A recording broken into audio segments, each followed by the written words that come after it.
Hey everyone, welcome back to Raccoon City. You got Tim and Sid from PlayStation here. Howdy ho. And we're joined by Resident Evil 3 producer Peter Fabiano. Hey guys. Peter, thanks for joining us. Thanks for having me. So what we're going to be doing in this video is actually comparing the original 1999 Resident Evil 3 to this gorgeous, stunning, upcoming Resident Evil 3 remake that you've been working on, Peter. Awesome. Thanks for the kind words. Yeah, of course. Before we kick into the 1999 footage, just from a top level, that's pretty gnarly. What would you say is the biggest changes that have happened with this remake? Well, as you can see, we've used the RE engine for this one as well, and it's a fully reformed, redone from ground up Raccoon City. So You'll see a lot more of the city here. There are changes to the way things play out, and I think it's going to be something fun for everyone. Yeah, and it's like I'm seeing some connective tissue from obviously the Resident Evil 2 remake, absolutely celebrated, incredible horror game. So from just at a core gameplay level, can people kind of expect some of the same core gameplay that they loved with the Resident Evil 2 remake in here? Certainly, you're going to see a lot of similarities, but at the same time, as with the original Resident Evil 3, there's a bit more action oriented design here, so you'll see a little bit more. As you just saw earlier in the footage, you have the perfect dodge, which you'll be able to utilize and play, I think, which adds a lot more to the gameplay as well. Cool. And then when we jump back to the 1999 version, we'll see some of the original, where they actually introduced the 180-degree quick turn and dodge. The dodge mechanic. It was a little harder to pull off back then, but... Here we go. Yeah, so now we're back. Look at those graphics. Yeah. One thing that's interesting that I think we'll see and would love to hear you talk about once we get back to the 2020 version is the Resident Evil 3 Raccoon City was a lot of narrow corridors, and it seems like this Raccoon City that Capcom's developing is just much wider and fleshed out. That's right. Yeah, you'll see more open spaces. It's not an open world game by any means, but it has more open spaces, and we wanted to balance it out. You'll have some claustrophobic areas as well. Cool. So it's a really good balance of the two. Awesome. Oh, I remember this scene so well. I loved this game when it first came out. I was a huge Resident Evil fan, and I remember 3 distinctly. I think we're going to be hearing more about it because it did introduce some really cool gamelay elements that we hadn't seen. Actually, here's one of them. Yeah, this is, to me as a player, this registered as really the designers saying, you're going to want to use these barrels in the environment, which was totally new to the series at this point. Everybody knows what a red barrel's about now, right? Yeah. Yeah, so she's lining them up, Whoa. and there you go. So satisfying. And I recall, obviously you could still lock, I think you'd hold down R1, and worth noting that this was, original PlayStation game back in 1999. That's what we're looking at here. And you could kind of lock onto environmental traps and stuff with R2 and help you kind of select that, because we didn't have the beautiful, free aiming over-the-shoulder That's right. camera. It's not the over-the-shoulder camera. It's a fixed camera. Zombie's here, having a Jill sandwich there. Yeah, he's taking a bite. I always, even though it was always annoying to get the ankle biters there, the animation of her just picking their heads off. I love it. Is very satisfying. And we're back. This is wild seeing this juxtaposition here. And I love this note here because it almost feels reminiscent of that classic scene from the 1999 game. Right, and you'll see a lot more in the environments here, right? They're a lot more vivid. Yeah. We really wanted to make the city still feel alive. It's at the early state of the outbreak, and there you go. That's Boom, awesome. Barrel. That's great. Yeah, there's more zombie variety. The shops, neon signs. What we're seeing here, Moon's Donuts and the Crab Shack there, right. all of it is just, I feel it just has more personality. It's just more fleshed out and vibrant. Yeah, for sure. I mean, the city itself is almost its own character in a way. And the team had a lot of fun building out. Oh, there's another one. You see the environmental object that you can use to your advantage. It kind of stuns the zombies. And that's brand new to this remake. I don't think that was featured exactly that same way in the original. Really cool. They make a pit stop in a donut shop. Jill, she did work out of the Raccoon Police Department, so the fact that she's in a donut shop... She would know this place like the back of her hand. We'll just go right into the stereotypes. That's right. Peter, can you confirm that you can eat donuts? Oh, never mind. We have some new footage I can here. neither confirm nor deny. Okay. So the beginning of that, the very beginning of this video, we saw Jill kind of noting that there's like a substation that she needs to go get some power reactivated. And you actually have the same task in the 1999 version, which that's what she's on her way to do here. Oh, nice shot. You get the twofers. I'll tell you, people don't always appreciate what they have these days. I mean, this is what gaming was growing up, and this is state of the art. And it's still a blast. Well, it looked great for its time. Absolutely. Sure. Yeah, it was terrific. There's more zombies on screen at the same time. I remember that was a big thing about this game. Oh, there's that precious red herb. Yeah. Tim, what are you doing? The potency of your, I was feeling pretty confident when when we recorded. Yeah, worth noting, this is all pre-captured gameplay that we're looking over here. But speaking of crafting herbs, Resident Evil 3, one thing that really stood out to me was the gunpowder and the reloading tool. They're seeing some gunpowder there. Yep. You could craft your own ammo, which ended up kind of becoming, here and there, it would kind of come and go with the series. But Pete, was this the first time in the series? Well, you had it in RE2, the reimagining of RE2, right? So it returns here. Yeah. So it's so cool to kind of see it full circle because I remember it in Resident Evil 7 and Resident Evil 2. Right. And just I'm excited with the remake to go back and see where that kind of came from. Yeah, it's great because you have to make choices. You decide which ammo types do I want to make, what's more important, what's more valuable. Had not been seen in the series before this game, and I remember it was a bit controversial back at the time in this particular game from '99. But now I actually prefer it. I love being able to craft ammo. Cool. It's such a precious commodity. So, and yeah, at this point in the original, Jill has to turn the power back on to parts of the city. Right. And this was an interesting part of the original game, which was, I think, were these called live events? Yeah, the live selection. Live selection. Oh, yeah. I forgot about this. So then you could make the choice. Right? Yeah. And in this case, Fry 'em. chose to increase the electro output, which is kind of an interesting, now, get the environmental attack. Yeah. And so, kinda. But now you can kind of, do it, it's more organically. So, and if I'm understanding right, those aren't in the remake.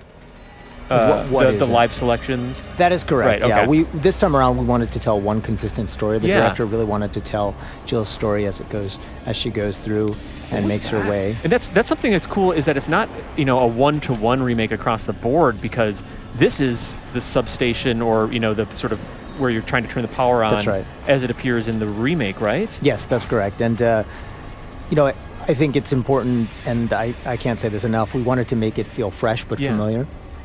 So you'll see a lot of new things for players of the original, and there's plenty of stuff for newcomers alike. And there you go. Yeah. So these are the drain demos, right?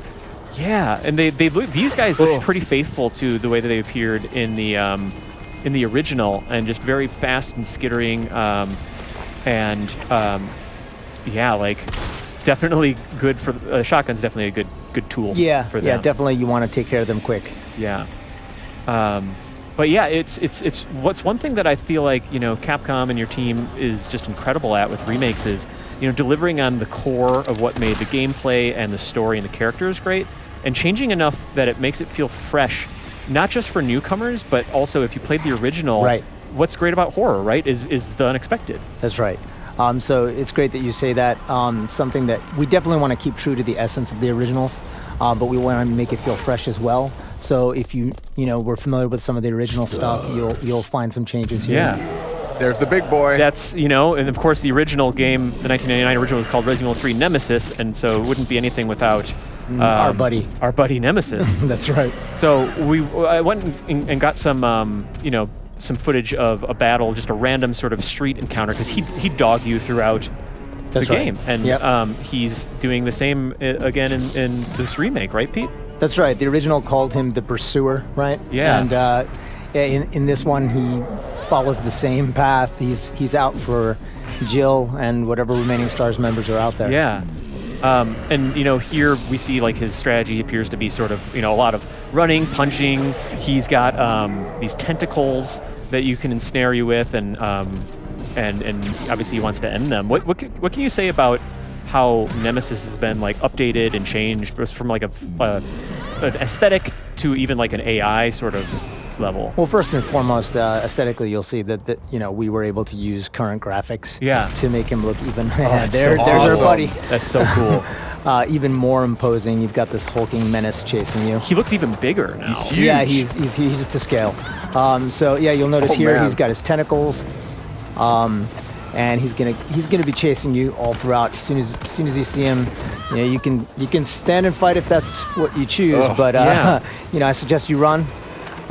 Get out of his way because he's very nimble. He's very fast in this one. Generally the preferred strategy in... Well, I want players to play the way they feel is best for them, but, running is one strategy. You could try and take him down if you'd like, though. Yeah, and one of the last times that we talked with you, Pete, we were kind of there you go. checking out Tyrant, and that's a new move. That leap is huge. From the Resident Evil 2 remake, how much of that, the reaction to Tyrant and how he was implemented in RE2 remake, do you feel like influenced how Nemesis is?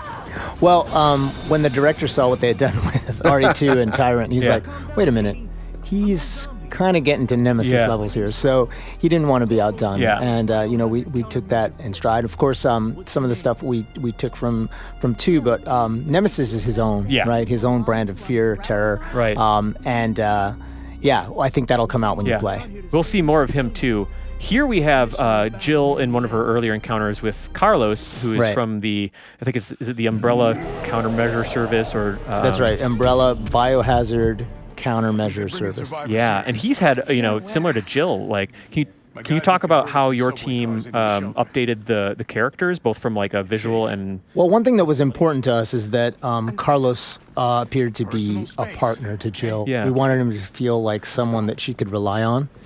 And with the updates to Jill's visuals, with the original, she needed to stand out in that environment and the graphics of that day. But with this game, it's very photorealistic. Right? Yeah. We use some photogrammetry. So we wanted her to fit in those environments and feel believable. And we think that she's still the Jill that everyone knows and loves. You'll see a lot of that come out with the voice acting and the performances. But yeah, I think she looks great. The team loves the way she came out. Carlos too.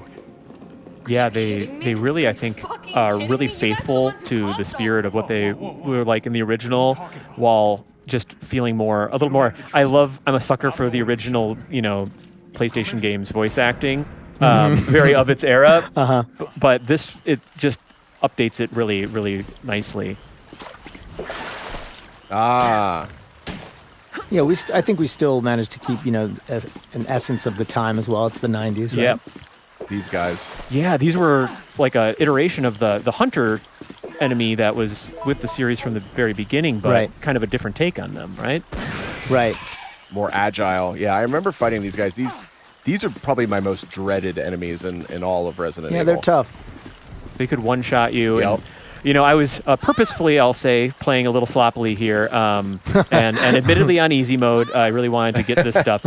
This is all you. This is all me. Yeah, you can blame me. Oh, there you go. Oh my gosh. Yeah. Wow, that's awesome. They look more froggy in this one. Yeah, I think it was like the Hunter Beta or something like that. That's right, yeah.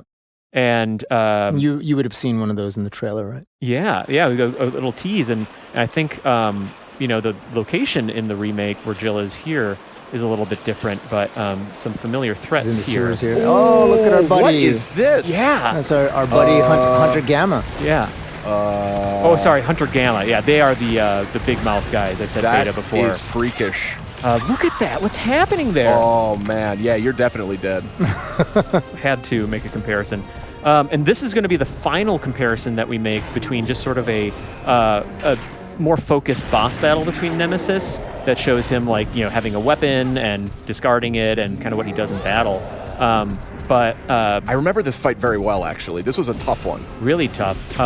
So what would you say, Pete, are some of the biggest changes from Nemesis's battle tactics that we can see in the remake? Well, I think you saw it earlier, but clearly he has that big leap that he can make. And we have given him a variety of weapons as well that he can use at his disposal, and I think you have something coming up here. Yeah, and because it was a big deal that he had a rocket launcher. I felt like it was kind of symbolic because most Resident Evil games ended with you using wielding a rocket launcher, and here the main enemy just has one on him. And then this is brand new toy for Nemesis here. That's right. He's got a flamethrower. So fun times. Yeah, looks like Jill's combating that with her own grenade rounds. He looks so cool. Yeah. Thank you. Oh, man. And I just love how also just classic this boss battle is with the, I want to, of course, shoot the glowing orange bits. And but yeah, just this environment. And again, we were talking about before, but how, like, you know, to my knowledge, I obviously haven't played the remake all the way here. And I don't recognize this area from the original, so there's just a lot of fresh stuff in there. That's right. I mean, one of the things that we need to look at is pacing. Yeah. So as we're building the game out, and there's a lot of iteration, and it just made sense for us to put a boss battle here. Yeah. It just felt right, and we're like, okay, you know, now's the right time. So we gave him a flamethrower, and we get a big boss battle at the top of this construction site. Yeah. This is epic. This is super cool. So cool. And he's got a variety of moves here too. Yeah, it just totally changes up his game. Ooh. But we won't. You beat him. You finally got him. Yeah, right. Did ya? Of course, he's down Did you forever, though? right? That's it. Well, Pete, before we wrap up, anything else you wanted to mention about the remake here? Well, we just hope that people get to pick it up, play, and enjoy it. Yeah. You know, we put a lot of work into making this something special, and we think that there's something special there for everybody. Awesome. It'll be out on April 3rd. That's correct. On PlayStation 4. So thanks, everybody, for watching. Yeah, thanks a lot for having me. Looking great. Thank you. プレイステーション